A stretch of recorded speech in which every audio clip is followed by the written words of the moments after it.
Easy Tribe. This is not the first time I've spoke on this topic, and it certainly won't be the last. I think it's so important.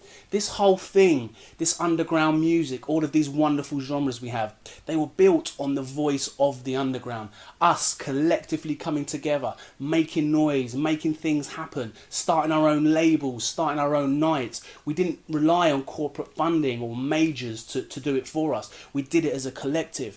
If you see a record label that you're into, an artist, a promoter trying to promote things, help them out, like, comment, share. These little things go a long way. Some social media platforms have these algorithms that make it very hard to reach followers, and we can't complain because we've all gained from these platforms, but we can do so much more to help each other out. So please do share when you can. I'm not saying clog up your timeline with a load of shit, but if it's something you believe in, please do share. Peace.